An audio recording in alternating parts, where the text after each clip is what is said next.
Good morning students. हम सर्वनाम के बारे में पढ़ रहे थे। सर्वनाम के अंतर्गत हमने सर्वनाम की परिभाषा और उसके भेद के बारे में पढ़ा था। सर्वनाम की क्या परिभाषा पढ़ी थी कि संज्ञा के स्थान पर आने वाले शब्दों को सर्वनाम कहते हैं। सर्वनाम के कितने भेद होते हैं? सर्वनाम के 6 भेद होते हैं। उसके बाद में हमने सर्वनाम के पहले भेद पुरुषवाचक सर्वनाम के बारे में पढ़ा था। पुरुषवाचक सर्वनाम किसे कहते हैं? जिस सर्वनाम से बोलने वाले, सुनने वाले तथा अन्य किसी व्यक्ति का बोध होता है उसे पुरुषवाचक सर्वनाम कहते हैं। पुरुषवाचक सर्वनाम के अंतर्गत हमने पुरुषवाचक सर्वनाम के प्रकार पढ़े थे कि पुरुषवाचक सर्वनाम के 3 प्रकार होते हैं।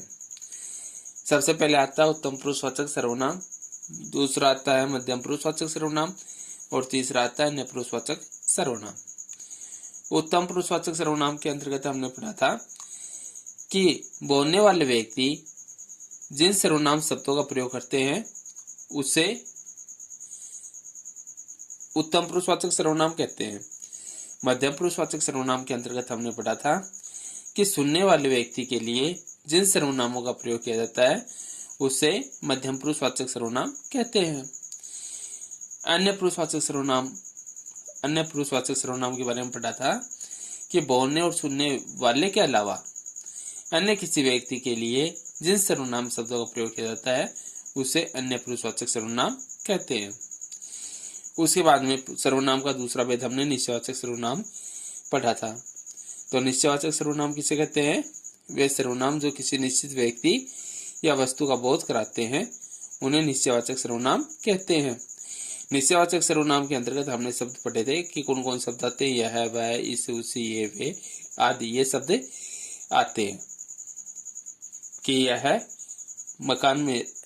मकान है, वह पुस्तक है, इस जगह हम रहते हैं, उस स्थान पर हमें जाना चाहिए, ये वही व्यक्ति हैं जो हमें कल मिले थे, वे कल जाएंगे। इस प्रकार के जो शब्द होते हैं जिसमें निश्चितता का बोध होता है उसे निश्चयवाचक सर्वनाम कहते हैं। अनिश्चयवाचक सर्वनाम वे सर्वनाम शब्द जिनमें किसी निश्चित व्यक्ति या वस्तु का बोध नहीं होता उन्हें अनिश्चयवाचक सर्वनाम कहते हैं।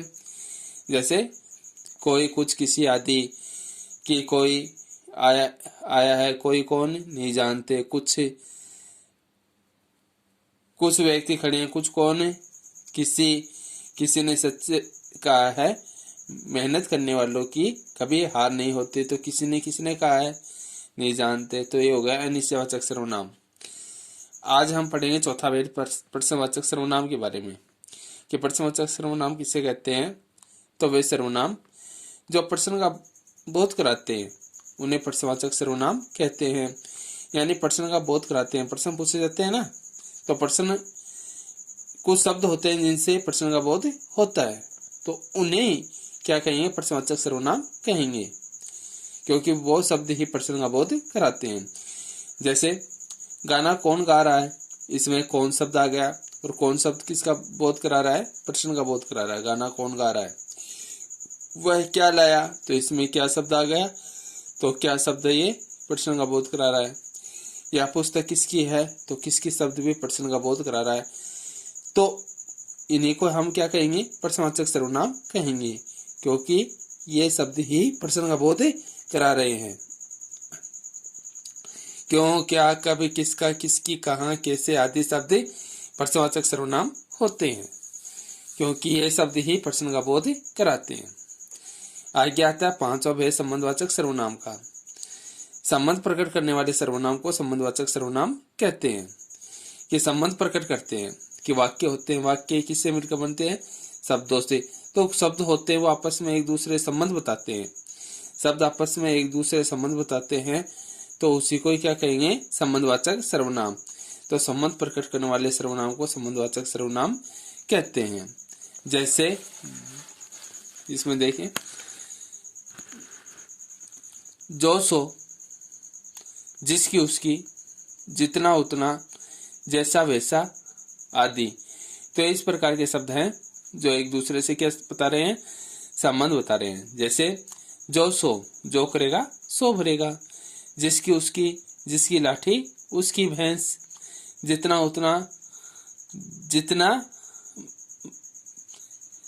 मेहनत करोगे उतना ही फल मिलेगा, जैसा वैसा, जैसा कर्म करोगे वैसा फल मिलेगा। तो ये हो गया संबंधवाचक सर्वनाम। इसमें शब्द हैं वो एक दूसरे से क्या बता रहे हैं, संबंध बता रहे हैं कि जो का संबंध किससे हो गया, सो से, कि जो करेगा सो बनेगा, जिसकी का उसके के साथ में हो गया कि जिसकी लाठी उसकी भैंस। तो इस प्रकार से संबंधवाचक सर्वनाम में शब्द है वो एक दूसरे से क्या बता रहे हैं, संबंध बता रहे हैं। अब आता छठा भेद निजवाचक सर्वनाम का। जो सर्वनाम के 6 भेद होते हैं, अंतिम भेद है निजवाचक सर्वनाम। तो वे सर्वनाम जिन्हें बोलने वाला कर्ता स्वयं अपने लिए प्रयुक्त करता है उन्हें निजवाचक सर्वनाम कहते हैं। कि बोलने वाला कर्ता होता है, बोलने वाला कौन होता है, कर्ता होता है, तो वो स्वयं अपने लिए जिन्हें सर्वनाम शब्दों का प्रयोग करता है ना, उससे ही निजवाचक सर्वनाम कहते हैं। जैसे अपना, स्वयं, खुद आदि।